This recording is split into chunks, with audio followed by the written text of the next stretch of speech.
Miarabantsika rehetra ny tokantrano riavana zay manaraka ny ty fandarana Aim-panahy ity zay hanovozanao zava-panahy betsaka avy amin'ny Tenin'Andriamanitra mba hahatonga antsika ho vavolombelon'i Kristy.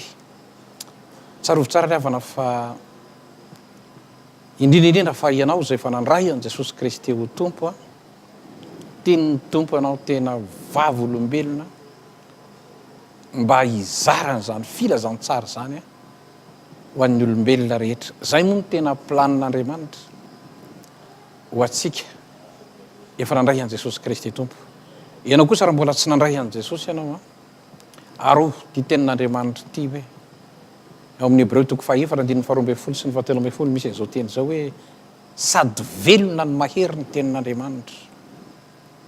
Ty teny ty riavana alefan'Andriamanitra tahaka zao izy dia aro tsara nge fahamarinana zay teny hoe sady velona io no mahery. Eo ambany eo azy izy misy milaza hoe maranitra ozy noho ny sabatra roa lela, manindrona ozy hatrany amin'ny fampisarahany aina sy ny fanahy ozy ary ny tonina sy ny tsoka. Ary ty tenin'Andriamanitra ty any no ambarany fa tsisy zavatra miafina ozy eo amin'ny hafarany zay ataontsika. Dia alefan'Andriamanitra tahaka zao ny teniny dia manasa anao nga jereo nge fahamarinana zany eo amin'ny fiainanao. Androany izy tenin'Andriamanitra ty mba tiako mba ho hitanao. Misy fanontaniana hoe ahoana moa zany hoe Satana ozy mampiova ny endriny. Ahoana ny fomba ataon'ny Satana ozy mampiova ny endriny.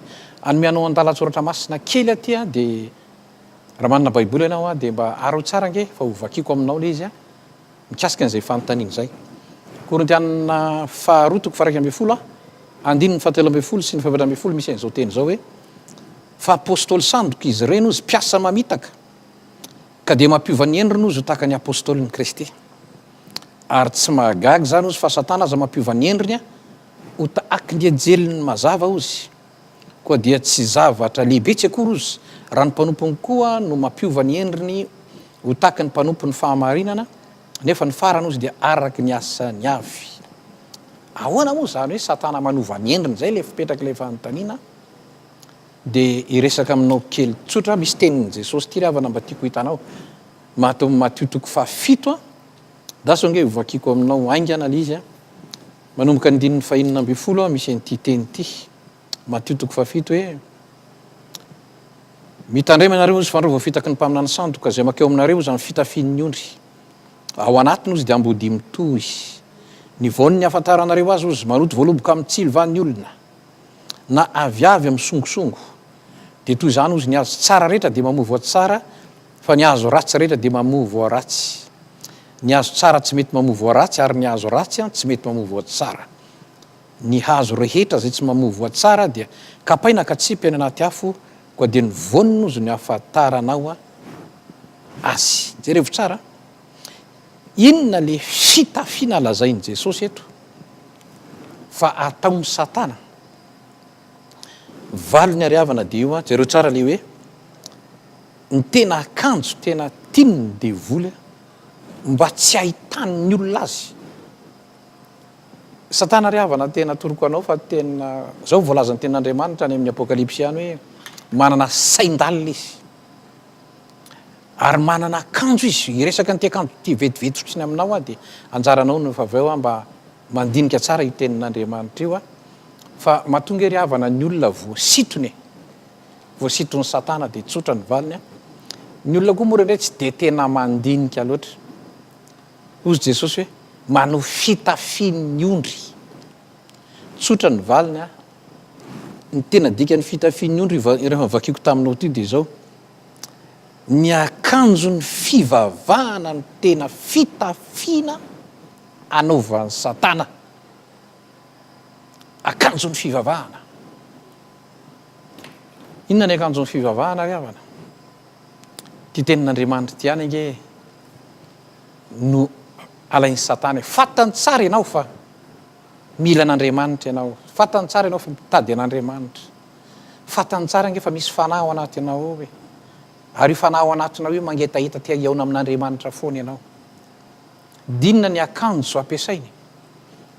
ity fivavahany ty, ity tenin'Andriamanitra ty, alainy ty, vakio ngeny matio toko faefatra, lioka toko faefatra koa misy an'izay, fa ity tenin'Andriamanitra ty ihany no akanjo hoentiny eo aminao mba atonga anao voafitaka. Matetika manko tsika ravana rehefa resaka hoe fivavahana dia mety daholy. Zay ny tena olana ao anatsika. Fa androany Jesosy mampahiratra ny maso. Ozy Jesosy hoe nivony ny afantarana ho azy. Inona ny tiany ho tenenina amin'izany? Na dia anao an'ity fitafiana ara-pivavahany ty azy Satana.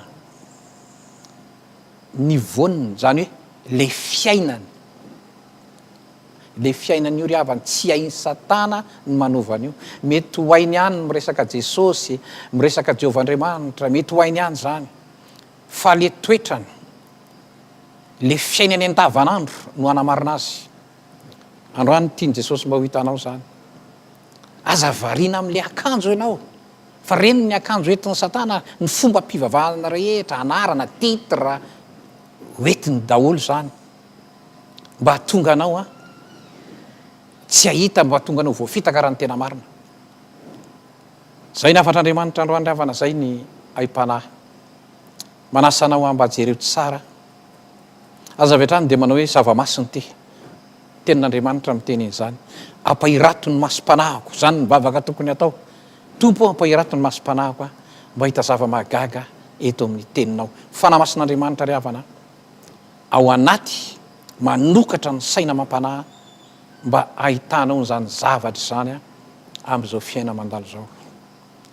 Ho an'Andriamanitra ny voninahitra, ho antsika rehetra izay mankatoy ny tenin'Andriamanitra kosa ry havana, ny fahasoavan'i Jesosy Kristy Tompo. Amen.